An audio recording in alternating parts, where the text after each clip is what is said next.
नमस्कार दोस्तों। आज मैं आपको डॉक्टर बी रमन की लिखी हुई एक पुस्तक है ज्योतिष से संबंधित 300 महत्वपूर्ण योग। इंग्लिश में भी ये पुस्तक अवेलेबल है 300 इम्पॉर्टेंट कॉम्बिनेशन के नाम से। तो ये पुस्तक भी आप देख लीजिए। और इसका ये हिंदी संस्करण है, इसका इंग्लिश भी आपको अवेलेबल है। अमेज़न वगैरह में आप सर्च कर लीजिए, देख लीजिए, ये ज़रूर आपको वहाँ से अवेलेबल हो जाएगी। अब उसके बाद में हम इसमें देखते हैं कि 300 महत्वपूर्ण योग हैं। इसे बनारसी दास मोतीलाल बनारसी दास वालों ने इसे प्रकाशित किया है। और इनकी जो एक मैगजीन है आपका बी रमन की एस्ट्रोलॉजिकल मैगजीन्स पहले निकलती थी, अभी पता नहीं, बहुत दिनों से देखने में नहीं आई है, हो सकता है निकलती हो अभी भी। इंग्लिश में है वो, यदि आपको पढ़ना होगा तो उसे भी आप कांटेक्ट करके आप उसे भी पढ़ सकते हैं। परंतु मैं आज आपको 300 महत्वपूर्ण योग के विषय में आपको जो बताना चाह रहा हूँ, कुछ चीज़ें मैं आपको बता रहा हूँ। जैसे मान लीजिए इसी में है, पहला प्रकरण है, पहला पाठ है, पहला लेसन इसमें है गज केसरी योग। उसके बाद में भी कई एक हैं, तो मैं आज आपको ये बता रहा हूँ कि गज केसरी योग। अच्छा, कई लोग बोलते हैं कि गज केसरी योग है हमारे में फलाना योग है और ये हमको फलित नहीं हो रहा, फलाने पंडित जी बोले थे और ऐसा है और वैसा है। तो देखिए, एक चीज़ निश्चित है कि इसे आप एक योग के एक कुंडली का, मान लीजिए आपके लग्न कुंडली में कोई योग पड़ा हुआ है, चंद्र कुंडली में भी देख लीजिए, नवमांश में भी देख लीजिए, उसके बाद और भी कुंडलियां हैं, तो सभी में देख लीजिए वो फलित हो क्यों नहीं रहा है। और ये पंडित जी जानेंगे जो इसके जानकार होंगे। तो इसमें अब देखिए, इसमें लिखा है चंद्रमा से केंद्र में बृहस्पति हो तो गज केसरी योग बनता है। अब चंद्रमा से केंद्र में बृहस्पति हो तो ये, अब ये तो मालूम हो गया, लेकिन इसमें और भी बहुत सारी चीज़ें हैं, बहुत सारे फैक्टर्स हैं। तो इसे आप अच्छे से अध्ययन करिए। इसमें कुंडली भी दी हुई है, जैसे राशि कुंडली है, नवमांश कुंडली है, फिर उसके बाद में, और इस प्रकार से इसमें अच्छे ढंग से आपको समझाया हुआ है।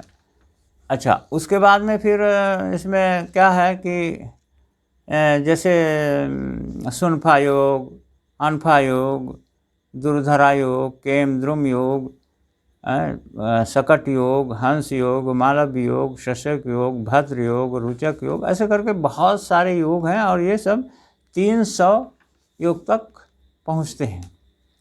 तो इसमें आपको हर योग को अध्ययन करना है और पढ़ना है और उसे समझना है कि वो योग यदि है कुंडली में तो फलित हो रहा है और कब तक होगा, क्यों होगा, इस प्रकार से तब जा कर के आपका वो जो योग जो ये आपका मान लीजिए गज केसरी योग है, वो फलित तभी हो सकता है कि एक तो क्या है, सिंपल सा है कि भाई योग है, फलित होगा, लेकिन कभी कभी काफ़ी समय गुजर जाता है और कोई भी योग फलित नहीं होता है, बल्कि उल्टा हो जाता है, उल्टा दिख रहा है। तो हमें उस समय ज़रूर ये ध्यान देना है कि ये फलित क्यों नहीं हो रहा है।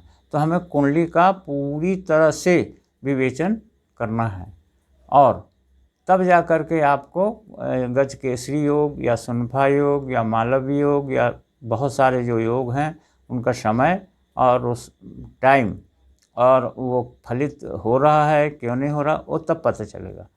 आप यदि खाली एक लाइन देख के और फिर सोचे कि हाँ भाई ये हमारे में गज केसरी योग है और हम इसका फलित प्राप्त कर लें, तो हो सकता है फलित, वो तो बना है तो होने का है, लेकिन हो सकता और रीजन हो, वक्री है ग्रह या आपका कहाँ पर है, उसका क्या फलित है, और बहुत सारे फैक्टर्स हैं, उसको जानना ज़रूरी है और पंडित जी जानेंगे। और इस प्रकार से ये आप ज़रूर निश्चित करिए, क्योंकि इस प्रकार की जो चीज़ें हैं ये हमने देखा है कि हमारे पास बहुत सारे लोग आते हैं और एक ही चीज़ बोलते हैं कि पंडित जी ये तो हमारे में पंडित जी हम वहाँ दिखाए थे तो उन्होंने तो ये ऐसा कहा था वैसा कहा था, उन्होंने कहा था कि बहुत अच्छा है सब कुछ है, अभी तक से हमारा कुछ भाग्योदय नहीं हुआ और हमारा कुछ गज के योग का वो नहीं हुआ और अभी तक के हमारी उम्र 50 के पार हो गई, 55 हो गई, मैंने इस प्रकार से बहुत सारी बातें हैं। तो इसे आप ठीक से समझ लीजिए कि गज केसरी योग या कोई भी योग फलित क्यों नहीं हो रहा है। तो बस यहीं से वीडियो मैं एंड कर रहा हूँ।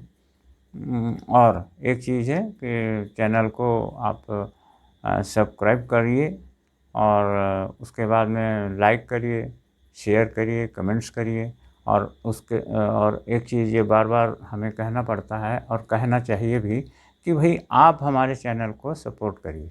सपोर्ट इसलिए सब्सक्राइब करेंगे तो हमारी बात बहुत दूर तक के जाएगी और हम जो ये चाह रहे हैं कि सही सही चीज़ें आप तक हम दें, ज्योतिष के संबंध में बहुत सारे जो भ्रम हैं वो दूर हो जाएं और जहाँ तक हमारा प्रयास है। और उसके बाद और भी हम हिंदू संस्कृति, भारतीय संस्कृति से संबंधित, ज्योतिष से संबंधित पुस्तकें या जानकारी जो भी होगा वो हम आपको लगातार देने का प्रयास करेंगे। वीडियो देखने के लिए बहुत बहुत धन्यवाद, थैंक यू। और अंत में सभी को बहुत बहुत फिर से धन्यवाद, थैंक यू और जय श्री राम। ओम शांति शांति शांति ओम।